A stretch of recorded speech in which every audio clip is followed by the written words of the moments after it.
So we are a hybrid group meditating together, which is really weird, but also in a way really nice. So we've got this very definite room full of people here, all socially distanced, but we've also got people joining us online as well, from all over the place. So it's great that people can do that from home. It makes it all a little bit clunky as well, because in the second half, we'll try to make sure that we can see people up on the screen so that you can feel that they're present. And if you're on the screen, in other words, if you're online, if you could just bear in mind that we're here in the room as well. There's not just me and the Buddha, there's also behind the camera, lots of other people. I'm not quite sure, about 15 people, I think, in here.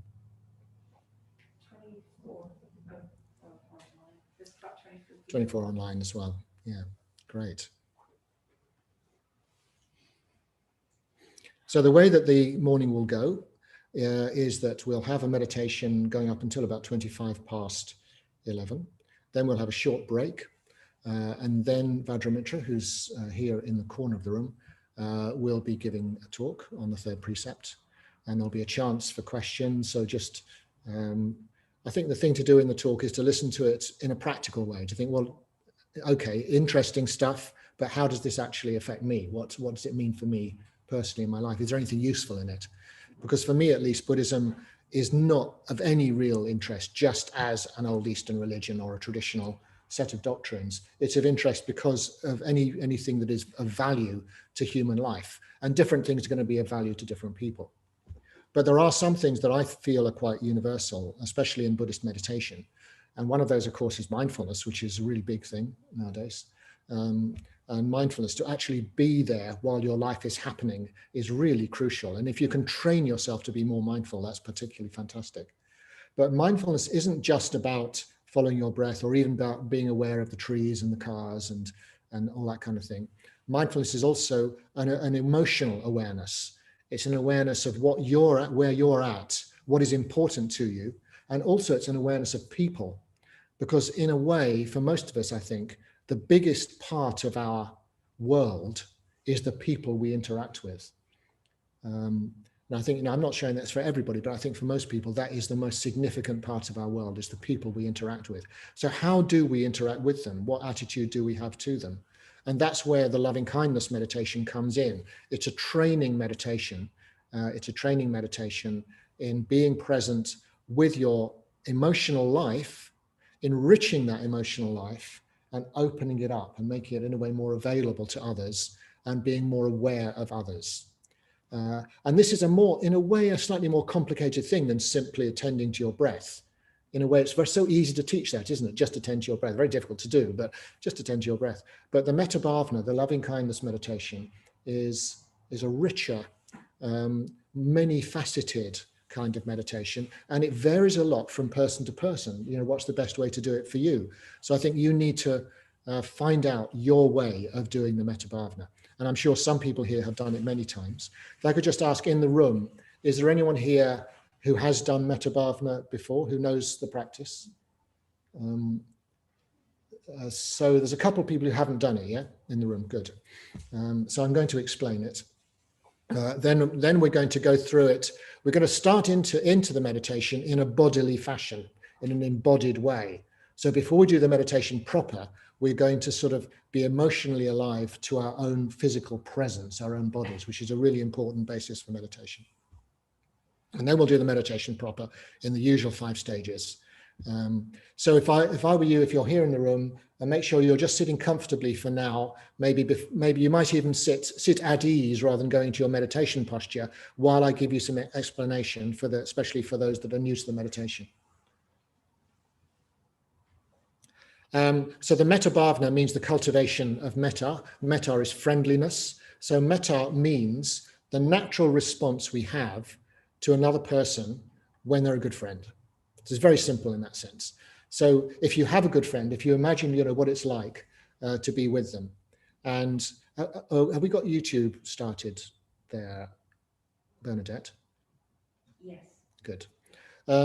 So make sure that you have a sense of a good friend, what it's like to be with them, just imagining you're in their presence.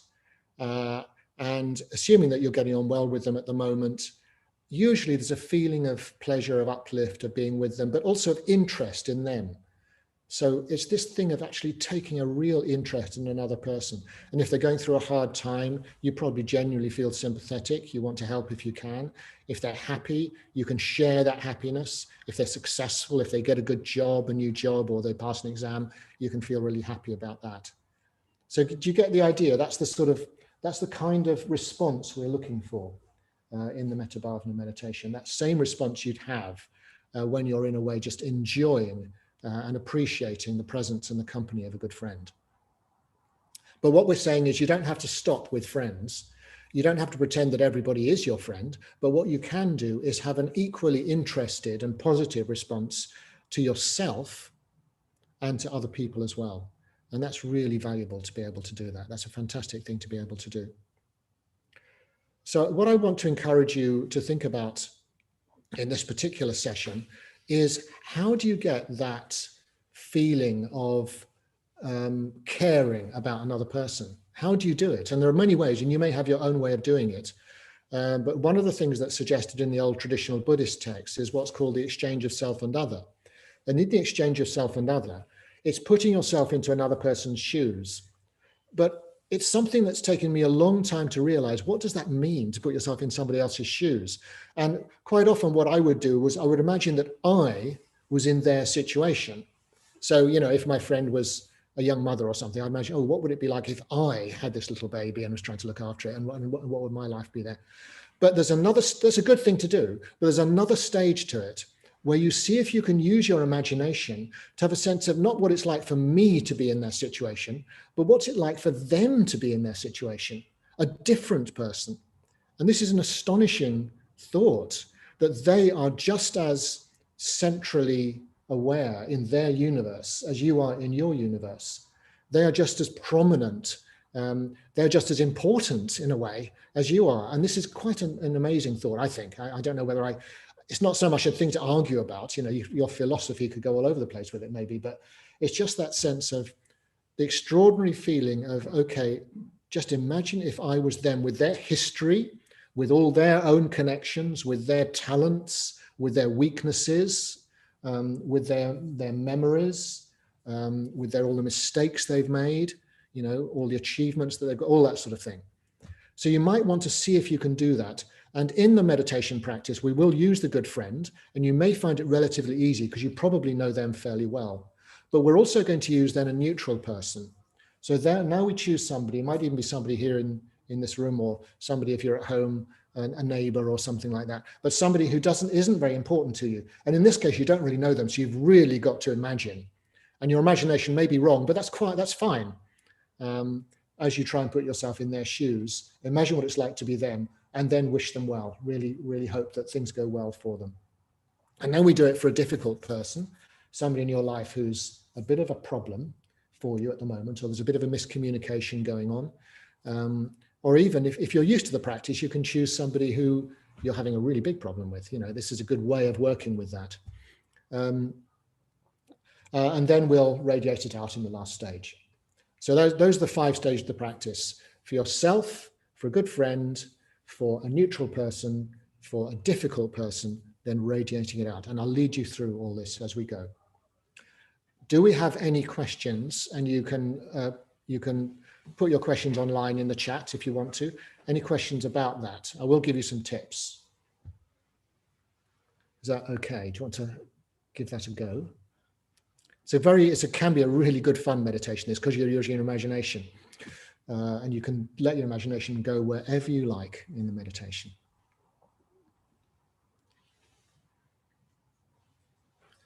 So I usually say that in approaching this meditation, there are 3 main approaches, and probably one of these 3 will be best for you, but it will be different for the person sitting next to you.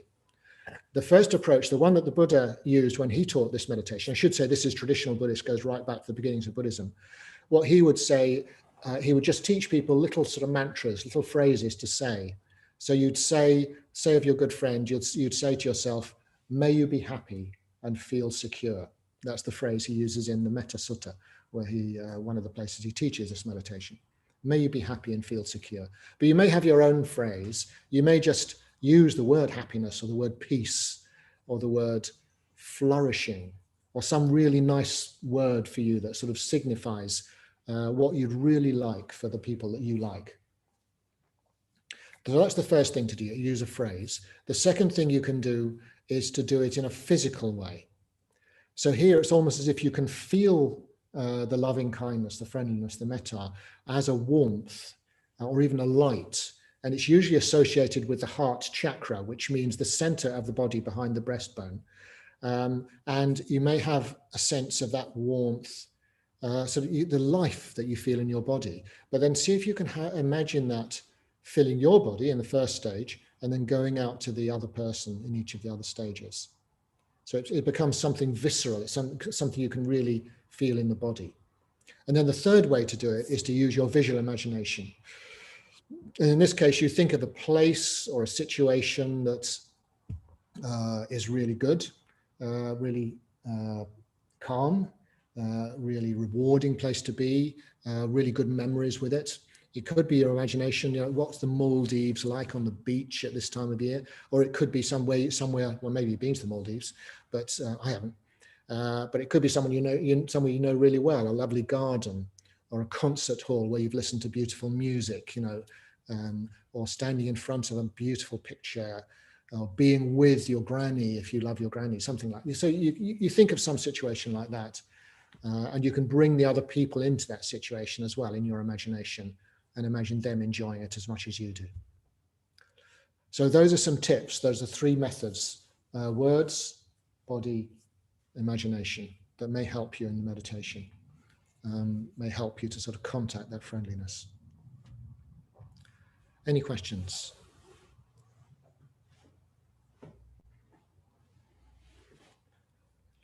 Okay. So I think we're ready. I think we're ready to make a start. I'm not going to say too much about posture for those of you sitting here and at home, but it is important to be comfortable. So try to be as comfortable as you can be. Try to be stable with your knees supported. And you may need to have your bottom a bit higher than you're used to. That's one of the mistakes people tend to make, is to be a bit too low down, which means you have to hold your back in a sort of a rather curved way. And after a while, you get a backache. So make sure you're high enough. And kneeling can be better than cross-legged for people that are not used to sitting cross-legged. Make sure you're warm as well. Does anybody need another blanket or anything? There are more in the room. I wouldn't mind a blanket. Vajramitra will give you a blanket. Anybody else going to be warmer? Good. Great.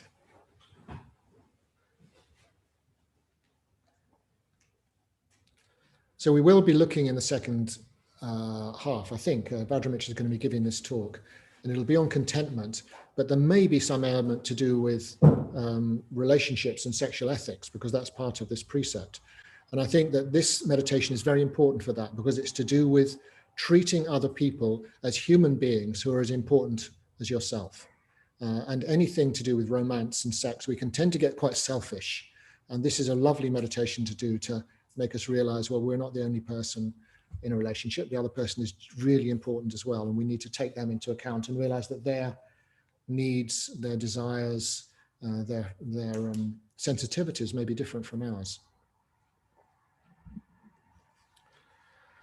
Okay, so settle in, eyes closed unless you're very sleepy. Maybe no tight belts so you can breathe freely. And just tuning into the breath as we begin some body awareness.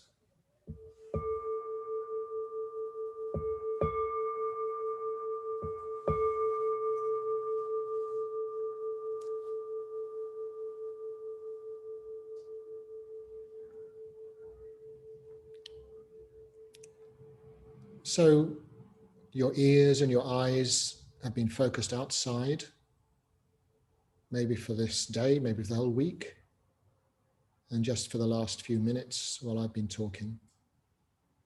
But now see if you can have a sense of my voice being more inside. You don't have to strain to receive something. It's more than just a sound that's present in your mind and even present in your body.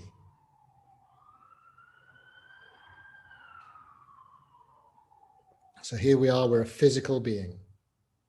A lot of our life is a life of the mind, a life of images and thoughts. But really the bulk of us is this body, this living, moving, alive body. Now it's just seated quietly. And as you scan through the body, you may find little tensions. You may find aches and pains or stiffness. Breathing into those areas. See if you can release anything stiff.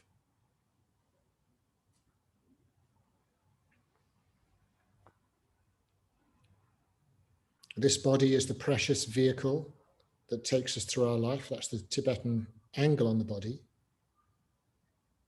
And as a precious vehicle, we want to look after it, we want to cherish it.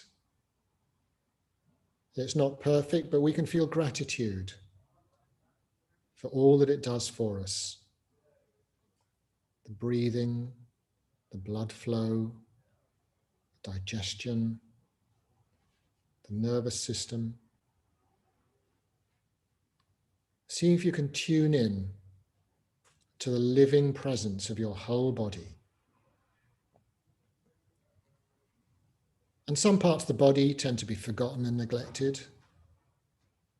We could first go to our feet, just wiggle the toes a bit perhaps, remembering those feet that carry us through the streets. Now they can just lie, resting, well-deserved rest, but still alive, still aware.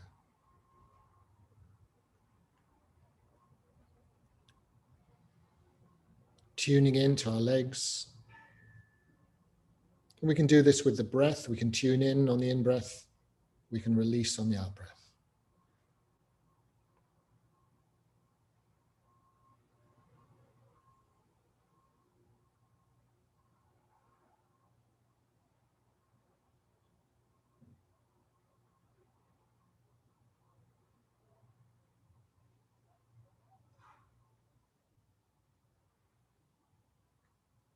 The bottom and the hips, genitals.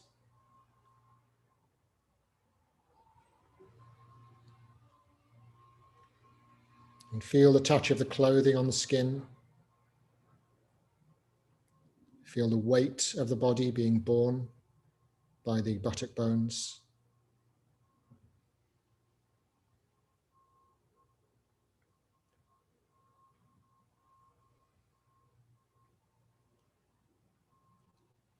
Filling the body with appreciation, cherishing the body.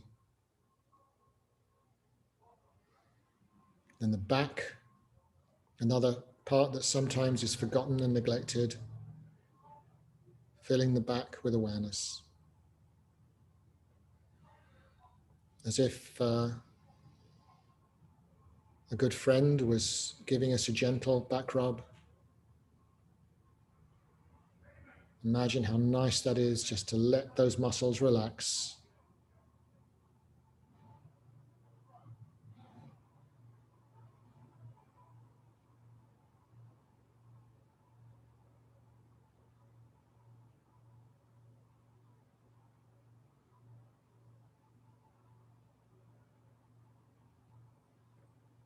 And we stay with the body even though we can hear noises around us.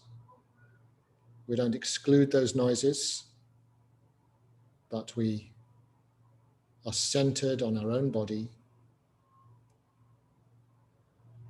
the shoulders and the arms,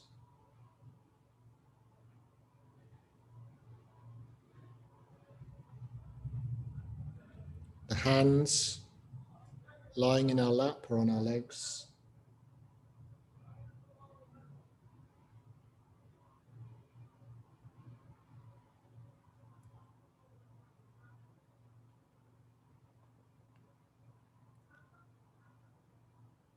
The hands have so much work to do. They're resting, and we can give them our appreciation. Then the front of the body, the tummy, rising and falling with the breath. Quietly digesting our breakfast inside. The diaphragm rising and falling with the breath.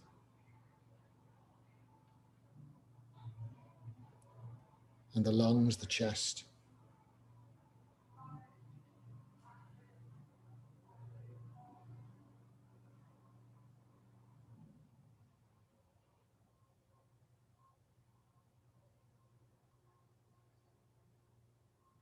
Shoulders, in the front of the shoulders, and then the neck and the throat. So we're just filling our body with awareness, but it's a loving, kind, friendly awareness.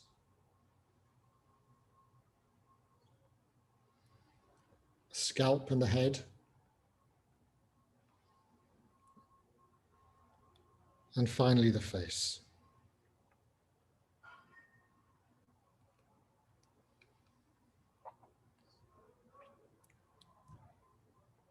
So you may find it's quite a natural step from this appreciative awareness of the body,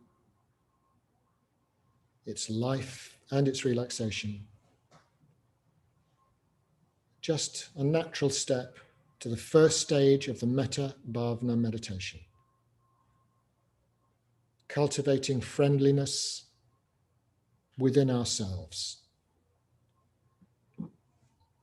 May I be happy and feel secure.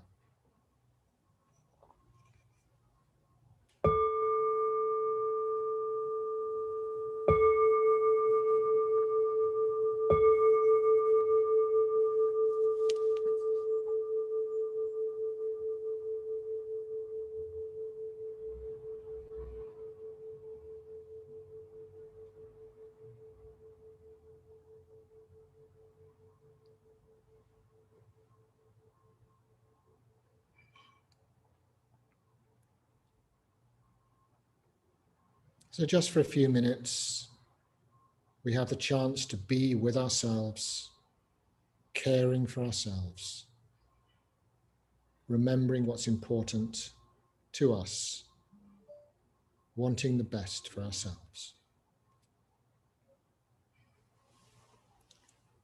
And I'll leave a space for you to get into that.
You may find distractions arising, thoughts about things or pains, itches in the body, or noises like we've got here at the Buddhist center, some noises outside. But remember, they're all a part of your experience. They're just included in the sphere of your awareness.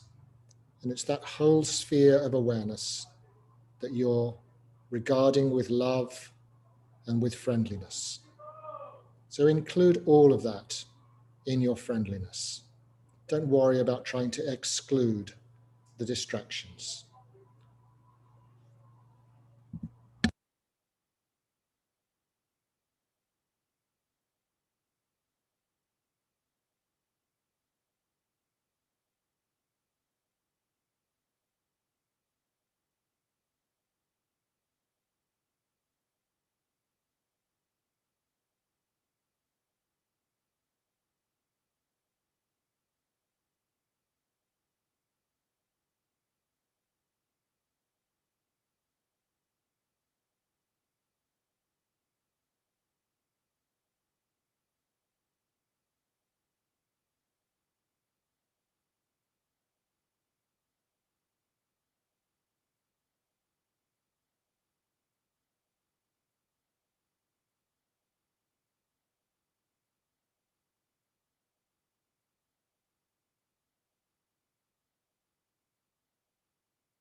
Now just stay in touch with any warmth and friendliness that you've contacted and include within it a good friend. Choose somebody roughly in your age group who's still alive and that you don't feel sexually attracted to. So it's a straightforward friendship.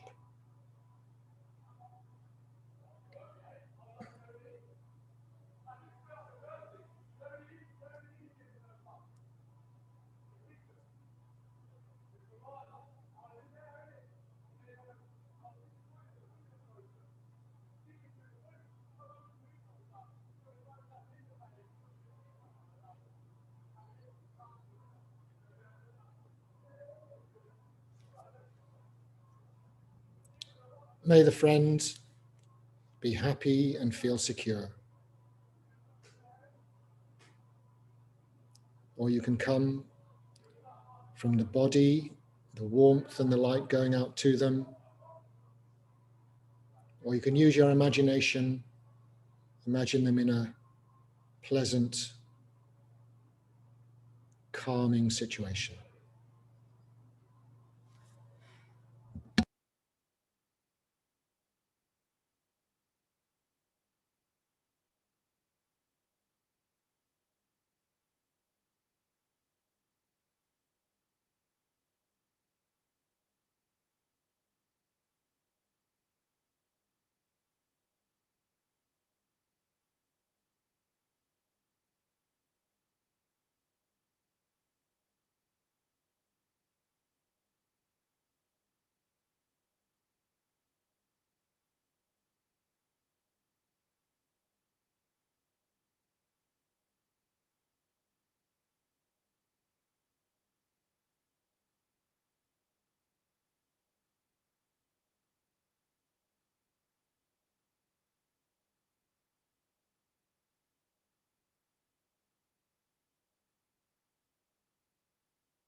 And if your mind has wandered, just come back again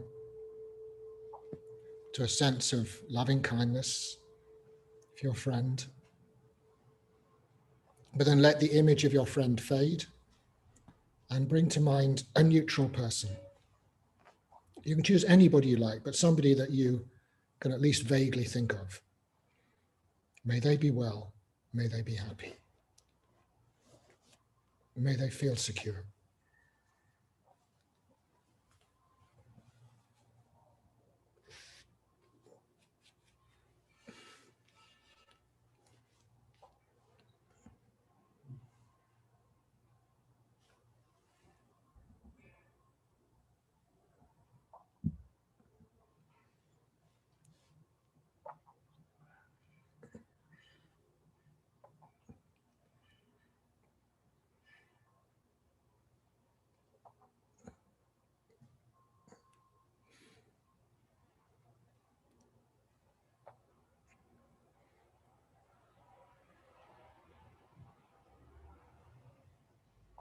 And if you like, you can see whether you could put yourself in their place. Just imagining what that might be like from the little that you know.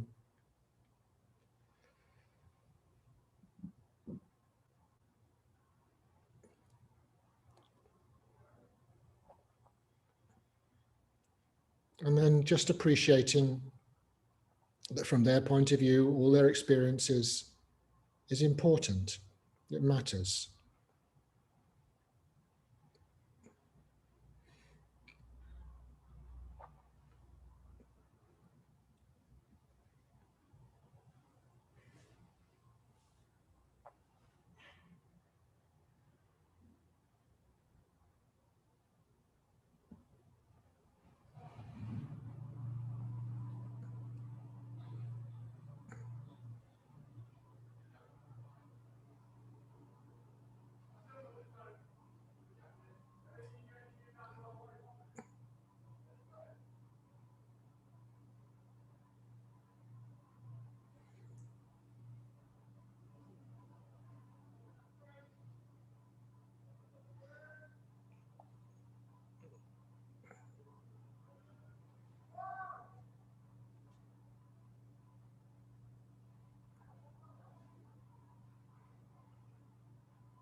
Here at the center, we've got quite a talkative builder outside.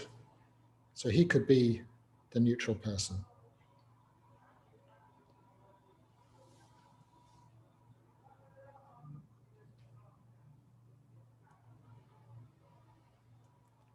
Wishing him well, or whoever you choose.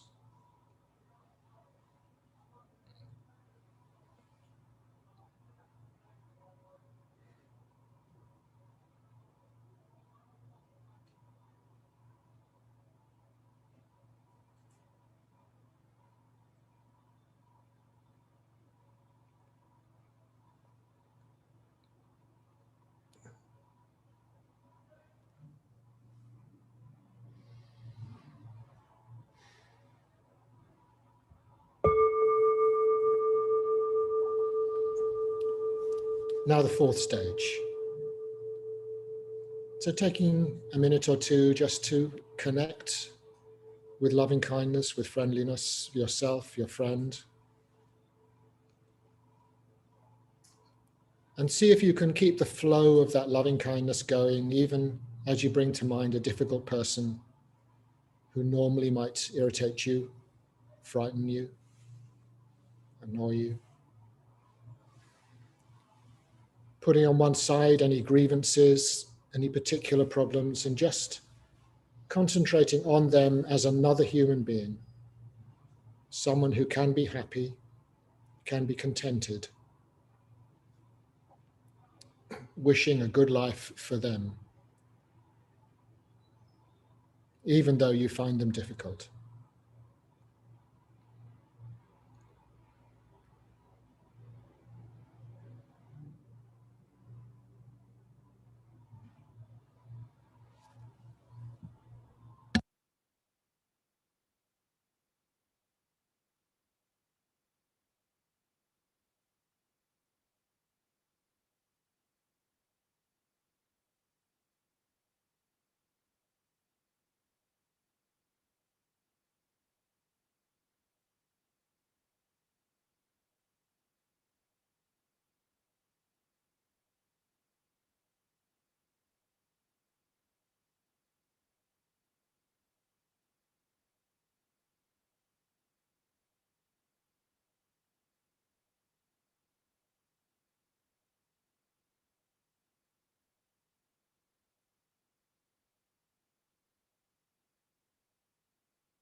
And if it helps, you could try putting yourself in their shoes.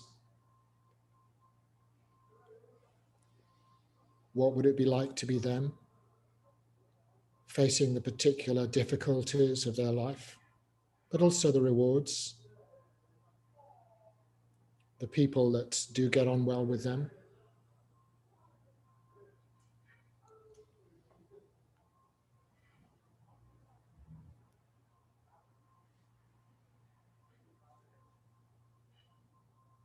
May they be happy. May they feel secure.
So we start the final phase of the meditation by bringing together in our mind's eye ourselves, the friend, the neutral person, and the difficult person, including all in the loving kindness.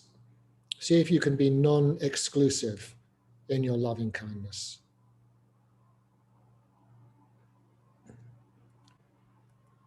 You may feel tempted to prioritize the friend, for example, but see if you can include the others as well. Yourself, you're really important. The neutral person, the difficult person. May all of us be happy and feel secure.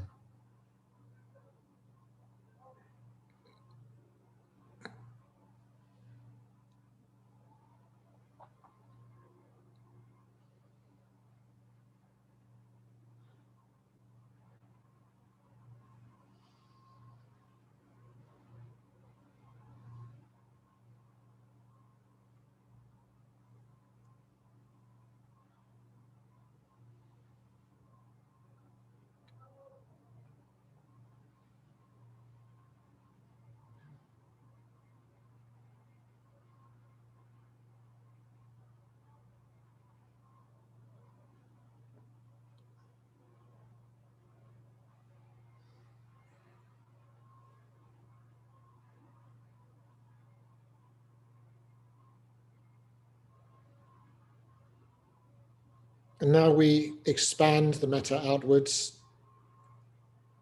So here we have a group of us meditating together, some in the shrine room, some online. So let's draw a circle of kindness around this group. May all of us be well. May we find a path, maybe using meditation, that enhances our lives.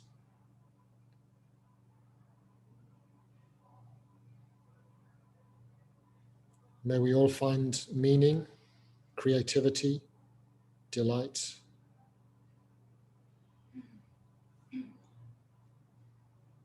A solidarity, a feeling of solidarity. We're all in this together. And not just us meditating in this group, but out to the house, the building you're in, the surrounding streets. Here in the center, we can include the builders outside, those in cars and buses, trains.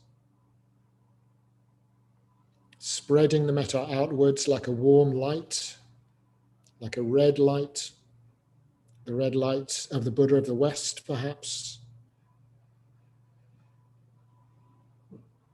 A light of metta, of loving kindness. And in your imagination, as that light touches more and more people, more and more animals, living beings, maybe it just gives them a bit more life, a bit more happiness, knowing that they're not forgotten. A loving awareness spreading out further and further. If you're in London, to the whole city of London. All sorts of people, all sorts of creatures.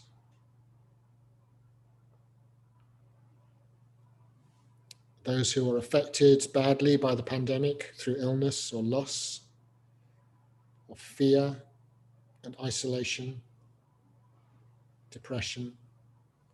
But also those who've sailed through it with no problems. May everybody be well. In the whole of Britain, in the whole of Europe. So you can imagine going around the planet, places you've been and places you haven't been, wishing everybody well.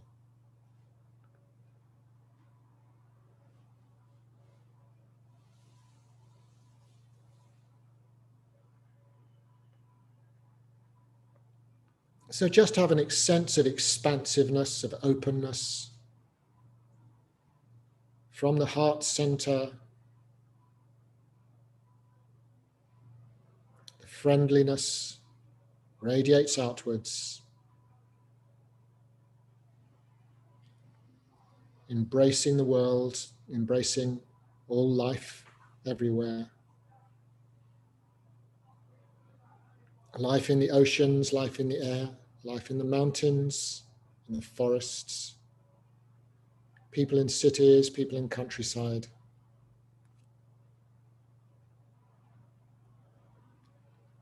Tuning in to the life that exists around us and hoping that it can flourish, hoping that people will treat each other well.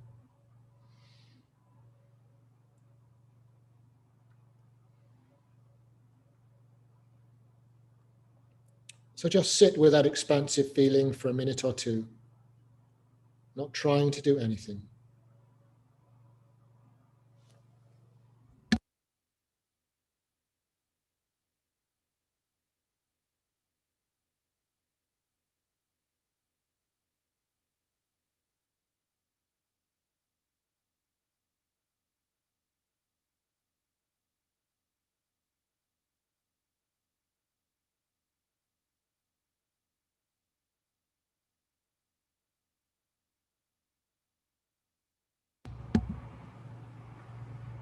And now gradually we'll bring the meditation to an end. When you hear the bell, you can just start to stretch and move a bit. But don't open your eyes until you feel ready.